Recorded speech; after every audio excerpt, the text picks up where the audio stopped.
Hello friends, राजकीय polytechnic महाविद्यालय झालावाड़ की तरफ से मैं Abdullah Ansari, lecturer electrical engineering, आप सभी का स्वागत करता हूं। आज के सेशन में हम इंडक्शन मोटर का ऑपरेटिंग प्रिंसिपल और स्लिप ये क्या है इसके बारे में पढ़ेंगे। प्रीवियस लेक्चर्स में हमने इंडक्शन मोटर की कंस्ट्रक्शन एंड जो डेवलपमेंट या production of rotating magnetic field है इसके बारे में पता लगाया था, पढ़ा था। ठीक है, तो हमारा जो सिलेबस है उसमें आगे बढ़ते हुए आज हम इंडक्शन मोटर का जो ऑपरेटिंग प्रिंसिपल है, किस प्रिंसिपल पर इंडक्शन मोटर कार्य करती है, किस तरह से इंडक्शन मोटर की वर्किंग होती है, किस तरह से उसमें टॉर्क डेवलप होगा, और एक जो टर्म है इंडक्शन मोटर में जो कि सबसे ज़्यादा मतलब इंडक्शन मोटर में जितने भी न्यूमेरिकल स्पेस प्रॉब्लम्स होती हैं वो उसके ऊपर डिपेंड करती है, जिसे हम बोलते हैं स्लिप। तो वो स्लिप क्या होती है उसके बारे में हम आज जानेंगे आज के सेशन में। ठीक है, चलिए शुरू करते हैं। तो principle of operation of induction motor. Induction motor जो है, हमारी प्रेरण मोटर जो है, उसका ऑपरेशन का प्रिंसिपल क्या है, क्या सिद्धांत है, किस सिद्धांत पर हमारी जो इंडक्शन मोटर है वो कार्य करती है। हम जानते हैं पिछले ईयर में, सेकेंड ईयर में हम लोग पढ़ के आए हैं कि जो जितनी भी जैसे डीसी मोटर पढ़ के आए हैं, तो डीसी मोटर में हमने देखा था कि उसको भी टू वे सप्लाई प्रोवाइड की जाती है। एक सप्लाई हम स्टेटर को प्रोवाइड करते हैं और दूसरी सप्लाई हम रोटर को प्रोवाइड करते हैं।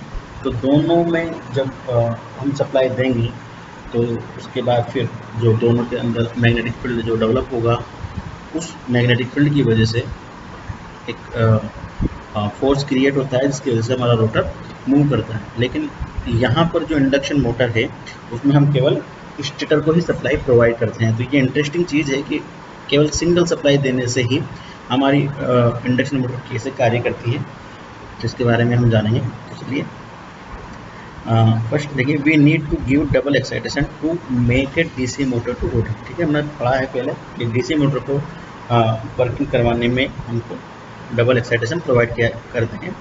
In the DC motor we give one supply to the stator and another to the rotor.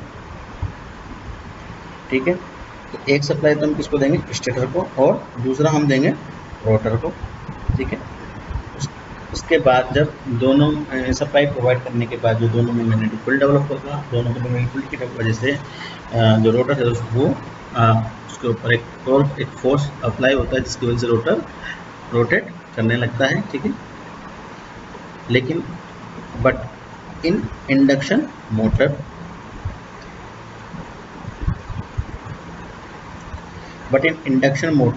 we give only one supply. So it is interesting to know how an induction motor works. ठीक है, it is simple.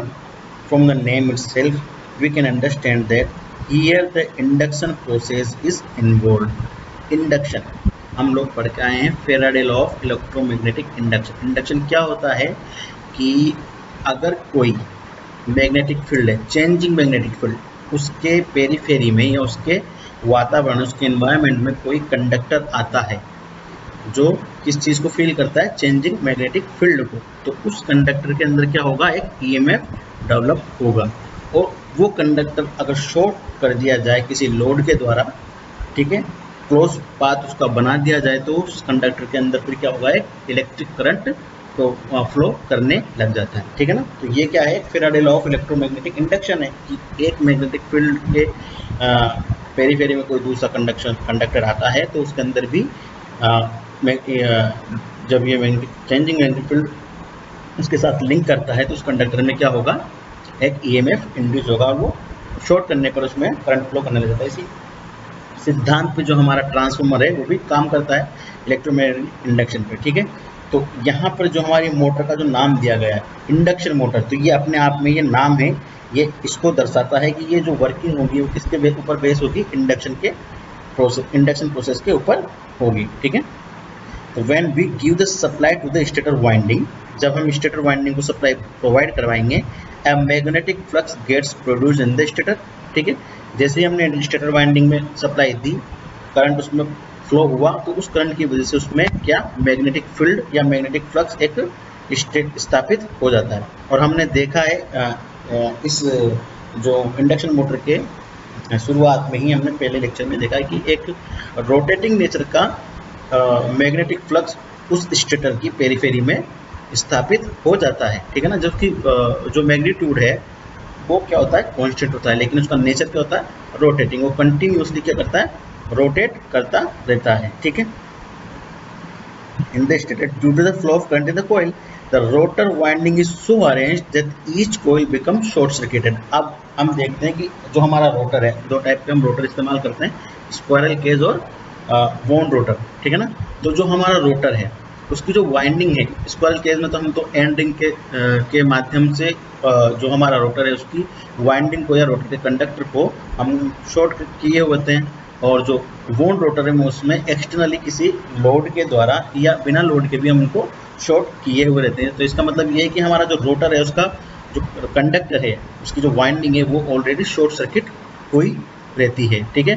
तो जब rotor की winding के साथ stator का जो flux है जो कि किस नेचर का है, रोटेटिंग नेचर का है, वो उसके साथ लिंक करता है, उसके कंडक्टर को कट करता है। तो क्या होगा कि जो रोटर के कंडक्टर है उसमें जो रोटर के कंडक्टर हैं वो क्या करेंगे, एक चेंजिंग मैग्नेटिक फील्ड को फील करेंगे। मतलब रोटर के कंडक्टर जो है उनके थ्रू एक चेंजिंग नेचर का मैग्नेटिक फील्ड वहाँ पर उनके स्थापित हुआ है। तो इसकी वजह से जो रोटर है, according to Faraday law of electromagnetic induction, change in flux produce EMF, ठीक है। तो जो रोटर है, रोटर के कंडक्टर हैं, उनके अंदर क्या होगा, एक ईएमएफ, इलेक्ट्रोमोटिव फोर्स जिसे हम बोलते हैं, वो एक विद्युत वाहक बल जो है वो डेवलप होगा, उत्पन्न होगा या पैदा होगा, ठीक है। The flux from the stator cuts the short circuited coil in the rotor. जो रोटर की कॉइल है जो कि शॉर्ट सर्किटेड है उसको फ्लक्स कट कर रहा है। As the rotor coils are short circuited, according to Faraday's law of electromagnetic induction, the current will start flowing through the coil of the rotor, ठीक है। According to Faraday law of electromagnetic induction, हमारा जो rotor का coil है, rotor का जो conductor है, उनके अंदर एक करंट फ्लो करने लग जाएगा, ठीक है।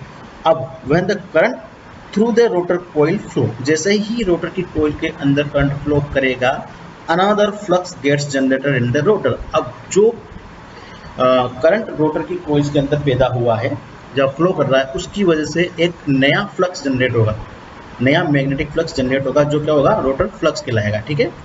Now there are two fluxes, क्या हो गया, automatically there are two fluxes, दो फ्लक्स ऑटोमेटिकली वहां पर जनरेट हो गए। पहला फ्लक्स था स्टेटर में, उस स्टेटर फ्लक्स की वजह से रोटर में करंट प्रोड्यूस हुआ और वो करंट क्या करेगा, रोटर के अंदर एक फ्लक्स पैदा करेगा। इस वजह से हमारे पास क्या हो गया, दो फ्लक्सेस अवेलेबल हैं, ठीक है।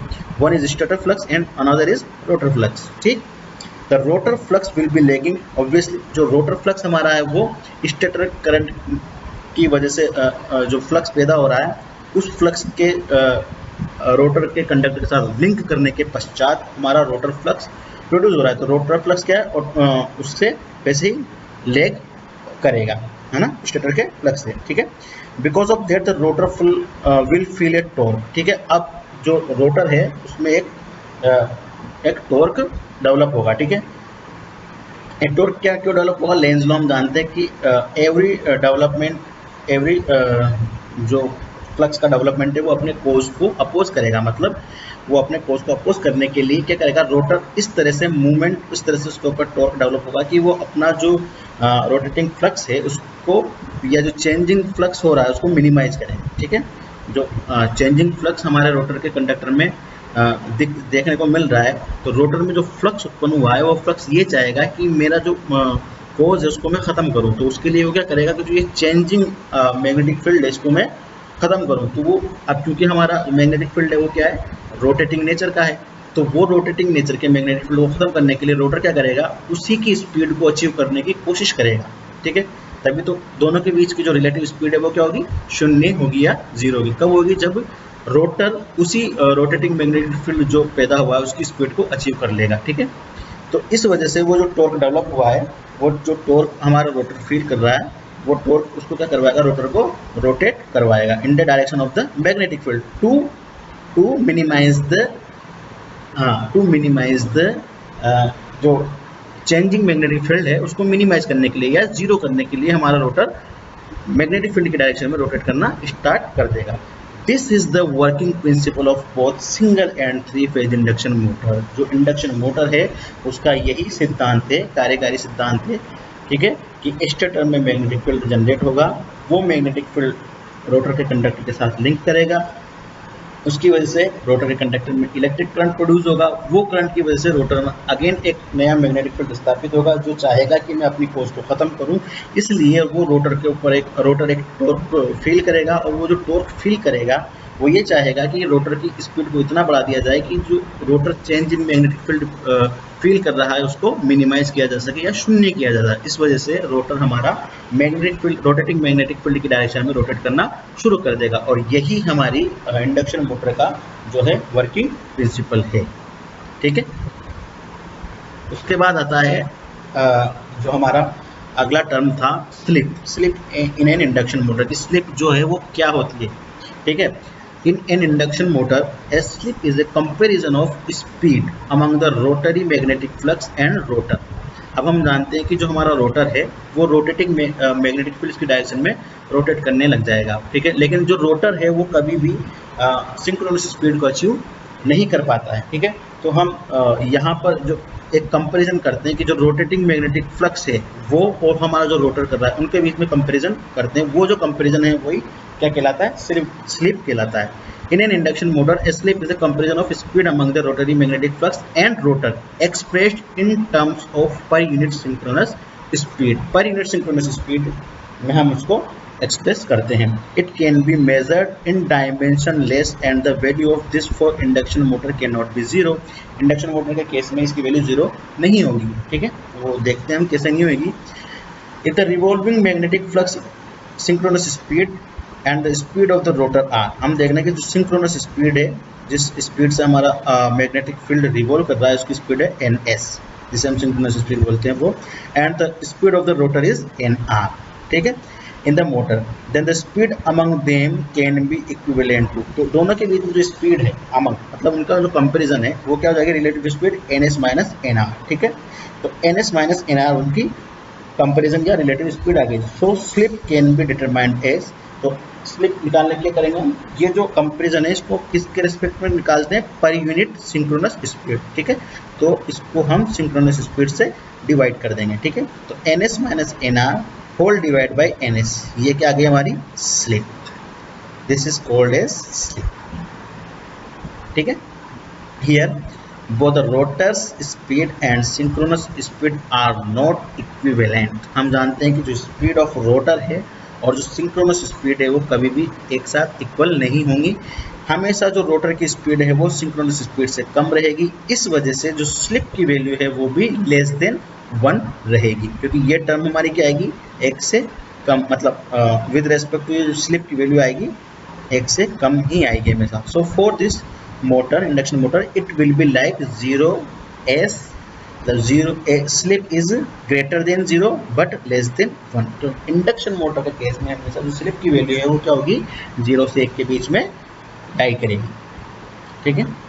Importance of slip in induction motor, अब स्लिप है उसका क्या महत्व है इंडक्शन मोटर में, ठीक है।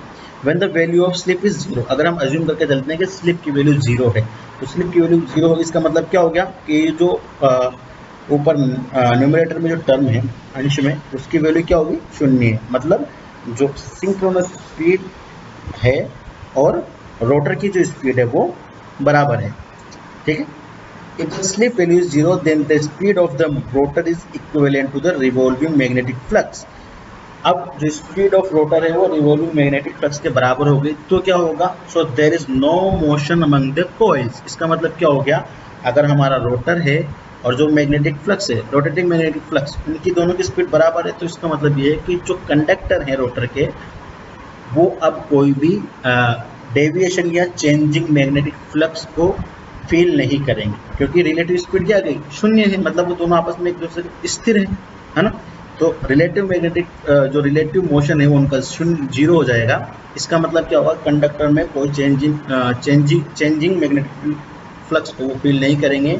तो according to Faraday law of electromagnetic induction EMF कब डेवलप होगा, जब वो magnetic field continue changing nature का होगा, है ना, वेराइंग नेचर का होगा। तो यहाँ पर जब वेराइंग नेचर नहीं है, स्थिर है, तो ईएमएफ जो डेवलप होगा रोटर में वो क्या हो जाएगा, जीरो हो जाएगा। तो जैसे ही ईएमएफ डेवलप जो हो रहा है रोटर में वो जीरो हो जाएगा, तो रोटर का ईएमएफ जो मैग्नेटिक फ्लक्स है वो खत्म हो जाएगा। तो ऑटोमेटिकली रोटर क्या होगा, डीएक्सेलरेट होना शुरू हो जाएगा, यानी कि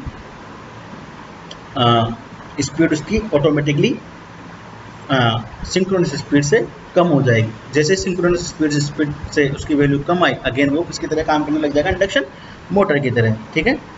तो इससे क्या पता चलता है, so this motor will not work, जब रोटर की स्पीड उसके बराबर हो जाएगी, सिंक्रोनस स्पीड के बराबर, तो मोटर काम नहीं करेगी। So it is essential to have a positive slip. तो मतलब मोटर को काम अगर करवाना है, रोटर को कंटिन्यूसली मूवमेंट करवाना है, तो उसके लिए क्या चाहिए हमको, कि हमारा जो स्लिप है वो पॉजिटिव होना चाहिए in this motor. Due to this reason the slip will never become zero in an induction motor. इसी वजह से इंडक्शन मोटर में कभी भी स्लिप की वैल्यू शून्य नहीं होती है। अगर जैसे स्लिप की वैल्यू शून्य होगी, हमारा रोटर मूव करना बंद कर देगा, ठीक है ना। उसके बाद नेक्स्ट है when the value of slip is 1। Slip की वैल्यू 1 कब होगी, जबकि हमारा रोटर जो है स्टेशनरी है, यानी कि NR इज इक्वल टू 0, तब स्लिप की वैल्यू क्या हो जाएगी, 1। उसके बाद अगला है when the value of slip is minus. Slip की वैल्यू -1 कब होगी, यानी कि नेगेटिव में जा रही है, ठीक है। नेगेटिव में कब जाएगी, जब रोटर की स्पीड हम किसी कारणवश सिंक्रोनस जो स्पीड है उससे बड़ी या ज़्यादा कर दें। ये जो न्यूमरेटर में टर्म है ये नेगेटिव कब होगी, जब जो NR है या रोटर की स्पीड है वो इससे NS से ज़्यादा होगी, ठीक है। ये जो केसेस है ये कब पॉसिबल है, जब हम किसी बाहर से कोई प्राइम मूवर मोटर के साथ कनेक्ट करके उसकी स्पीड को सिंक्रोनस स्पीड से ज़्यादा बढ़ा दें, ठीक है, तभी ये पॉसिबल है। If the slip is -1 then the speed of the rotor in the motor is more than the synchronously revolving magnetic flux. So this is possible only when the rotor within the motor is turned in the revolving magnetic flux direction using the prime mover. कोई external prime mover की सहायता से हम उसके rotor को magnetic field की direction में rotate करवा रहे हैं, तभी ये चीज पॉसिबल है। This is only possible when the rotor is turned in the direction of revolving magnetic flux by some prime mover. In this condition the motor operates as an induction generator. तो जब ये slip की value जैसे ही -1 आएगी तो हमारी जो motor है वो किसकी तरह बिहेव करने लग जाएगी, अब जनरेटर की तरह। तो ये जो फिनोमिनन है हम किस में इस्तेमाल करते हैं, जो विंड टरबाइन होते हैं या इंडक्शन जनरेटर है उसकी तरह हम विंड टरबाइन में इस चीज़ का इस्तेमाल करते हैं, ठीक है। When the slip is greater than 1, slip की वैल्यू 1 से ज़्यादा होगी। तो स्लिप की वैल्यू 1 से ज़्यादा कब हो सकती है, जब हमारी जो रोटर की स्पीड है वो क्या हो जाए, नेगेटिव हो जाए, ठीक। हाँ, if the slip value of the motor is greater than 1, ठीक है, तो ग्रेटर देन 1 कब होगी, then the rotor will turn in the opposite direction to the revolution of magnetic flux. So if the magnetic flux is revolving in the direction of clockwise then the rotor will turn rotating in the anti clockwise direction. मतलब जब हमारा किसी एक direction में assume करते हैं कि clockwise direction में हमारा रोटेटिंग मैग्नेटिक फील्ड रोटेट कर रहा था, ठीक है, और उसके साथ ही हमारा जो रोटर है वो भी क्लॉकवाइज डायरेक्शन में रोटेट कर रहा था। इन केस किसी केस में कारणवश हमारा जो रोटर है वो एंटी क्लॉकवाइज डायरेक्शन में रोटेट करने लग जाए, तो उस केस में क्या होगा, हमारी जो NR है वो क्या हो गई, अब नेगेटिव हो गई। पहले जिस डायरेक्शन में करी थी उसके अपोजिट डायरेक्शन में तो वो नेगेटिव हो जाएगी। तो ये जो टर्म है वो मोर देन 1, ये जो टर्म है मोर देन 1 हो जाएगी, तो स्लिप की वैल्यू ग्रेटर देन 1 हो जाएगी, ठीक है ना। और ये जो केस होगा हमारा, ये किसके केस में होगा, ये हम करते हैं रीजनरेटिव ब्रेकिंग या प्लगिंग के केस में। जब मोटर को ब्रेकिंग करनी होती है मोटर में, तो उस केस में हम क्या करते हैं कि जो रोटर है उसको अपोजिट डायरेक्शन में रोटेट करवाने लग जाते हैं, ठीक है। इन ब्रेकिंग और plugging of this motor the slip is greater than 1 is attempt to rapidly bring the rotor of the motor at rest. Nowadays जो मेट्रो रेल वगैरह है इनमें इंडक्शन मोटर का इस्तेमाल किया जाता है।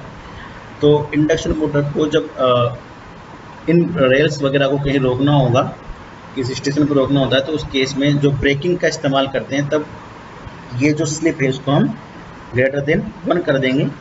कैसे करेंगे? जो हमारा ये पावर इलेक्ट्रॉनिक्स ड्राइव है, इनका इस्तेमाल करते हुए जो फ्रीक्वेंसी कन्वर्टर होते हैं, तो हम सिंक्रोनस स्पीड है हमारे जो मैग्नेटिक फ्लक्स है उसकी डायरेक्शन को रिवर्स कर देते हैं। जो जैसे ही मैग्नेटिक फ्लक्स की डायरेक्शन रिवर्स होगी तो क्या होगा, ऑटोमेटिकली हमारा जो रोटर है वो उससे जस्ट अपोजिट डायरेक्शन में रोटेट करता हुआ नज़र आएगा। तो उस केस में वो रैपिडली स्टॉप हो जाता है। तो ये ब्रेकिंग वाला जो चीज़ है वो मेट्रो रेल वगैरह में इस्तेमाल की जाती है। ठीक है, तो आज के सेशन में बस इतना ही। आज के सेशन में हमने पढ़ा principle of operation of induction motor and about the slip. ठीक है, नेक्स्ट सेशन में हम जो हमारे आगे के टॉपिक हैं उनको कंसिडर करेंगे। Thank you.